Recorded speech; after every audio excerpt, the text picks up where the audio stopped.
1, 2, 3, 4, 5. 1, 2, 3, 4. Mình hai mà muốn. 하나, 둘, 셋, 넷. 1, 2, 3, 4。大家好，大家好。我哋今日嚟講個特別嘅節目，就係啲間諜，做啲 spy 嘅技能。現在我哋從最基本嘅技能嚟傾起，就係一個間諜點樣要擁有最基本嘅技能係咩呢？就係語言嘅天賦。佢可以係一個黑人，但係開口就講出嚟一口流利嘅北京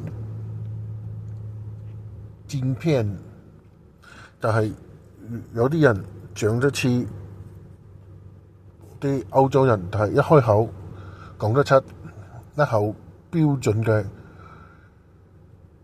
廣東話。呢個就係間諜嘅最基本嘅技能，就係語言。實際上喺好多好萊塢嘅片上面，有啲人假裝講中文，假裝講粵語，假裝講其他文嘅時候，實在係慘不忍睹。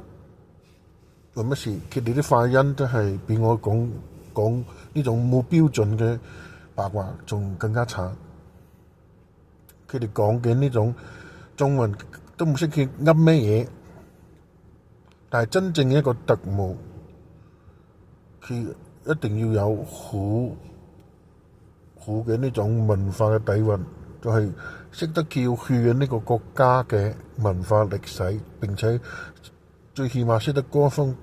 嘅語言，以及好幾種呢種地方嘅方言。所以從世界幾大間諜機構，包括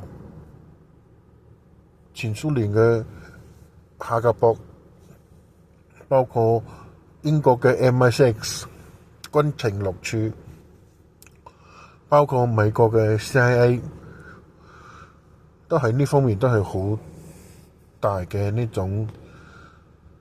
訓練，就係語言嘅訓練。哪怕係二戰時候嘅德國納粹，對於呢種語言嘅訓練都係非常嘅專業。中共建政之後，喺呢方面嘅培養嘅機構，一個係北京第二外國語學院，仲有解放軍嘅國際學院，同以前嘅隸屬於總參嘅南京外國語學院，佢哋都係培訓呢方面嘅人才。等於講真正喺外語方面有建設嘅，有呢種學程嘅，並且培訓成為一個間諜嘅，真正係要非常有好高嘅呢種文化嘅底蘊，而唔係問咩嘢都答唔上嚟。譬如講問佢一啲西方嘅歷史，或者係講日本嘅歷史，打得亂七八糟，咁你就做間諜就仲有一個間諜最要具有嘅素質係咩嘢？就係講到你自己嘅母國嘅時候，你冇要激動，哪怕人哋頂撞你嘅母國，你都表現出非常嘅平和。呢個就係佢要喺呢種語言表達各方面嘅綜合素質嘅呢種培訓。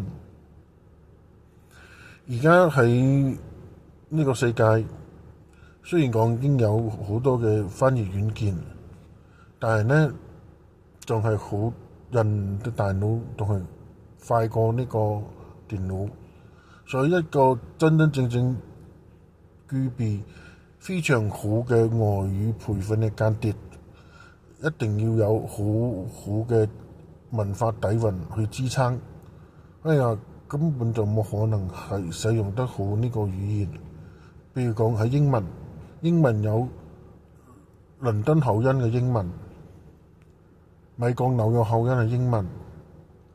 澳洲嘅英文、新西蘭嘅英文等等，佢每一個英文之間嘅關係都要搞清楚。單單講潮汕話或者係韓語，佢北韓同南韓，哪怕係北韓自己都有唔同嘅口音。南韓更加，佢北部嘅首爾同南部嘅仁川，以及到呢個最南端嘅靠近中國嘅呢個濟州島，佢都係冇唔同嘅口音，所以呢個都要去了解。如果講你跑到南韓去做間諜，講一口標準嘅北韓口音，人哋咪直定把你捉起身咯。或者係講一個特別南邊嘅南韓嘅仁川嘅人，趯到北韓去做間諜，一開口，哇！一口呢個一個仁川音、南方音，哇！人哋馬上把你直接就槍斃啦。所以都係一樣，特別係中共派遣間諜到台灣，佢哋培訓都係以前都係講實在嘅，呢方面都係做得好差。好多派往台灣嘅呢個中共嘅線人都好，間諜都好，最基本嘅台語都冇識講，或者講得都係，反正就係喺呢方面都係一代不如一代，全部都反而係呢啲親共嘅呢啲所謂嘅某黨嘅呢個代表人，普通話講得比我仲正，真係一個奇觀啊！所以我哋再睇下代表性嘅人物，就係前蘇聯嘅克格勃出身嘅呢個普京，就係而家嘅俄羅斯嘅總統。佢自己就可以講好多門語言，佢本身除開語言之外，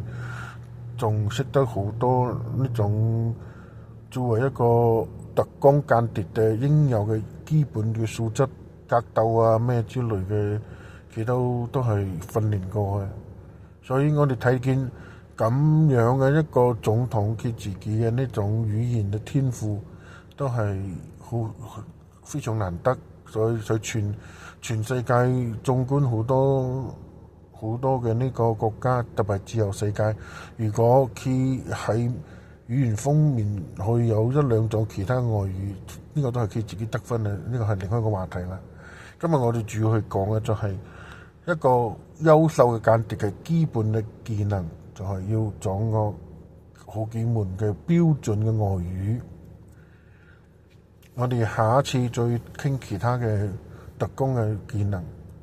冇要睇呢個咩間諜片咧，007咩都識做咩呢啲就呢度作大啊！真正一個間諜，第一個就係要識外語，第二個佢要隱藏喺人群之中，不容易被發現。第三，仲有佢嘅 mission， 又係佢嘅呢個目的，就係佢去呢個國家係要去攞個國家嘅咩方面嘅情報，經濟情報啊，或者係軍事情報啊，或者係社會情報啊，或者係其他情報，都有不同嘅面向。但係喺國際嘅呢個人類話協議下面，有一個公開嘅情報獲得嘅手段，就係駐各個國家嘅武官，呢個係一個正常嘅情報來源。但係你作為武官都要有一個就係基本嘅呢個知識，就係技能，就係要識得你所在國嘅語言，並且你可以多識幾門語言，可以喺呢個武官嘅會議上面可以通過正常渠道可以交換情報，呢個係喺人類化下定之下可以合法交換情報嘅一個場合。所以我哋睇到呢個語言對於一個特工嘅基本嘅技能嘅要求係非常重要嘅。呢個話題如果大家有興趣繼續講，我就可以再開其他嘅嚟繼續傾。多謝大家收聽收睇，歡迎大家點讚、轉發、開啟小鈴鐺。下一集我將會介紹呢個特務嘅第二種技能，就係生存嘅技能，就係叫做話掩護嘅 cover 嘅呢種技能嘅問題，同有啲係需要，有啲係冇需要嘅。我哋就下一次見啦，拜拜。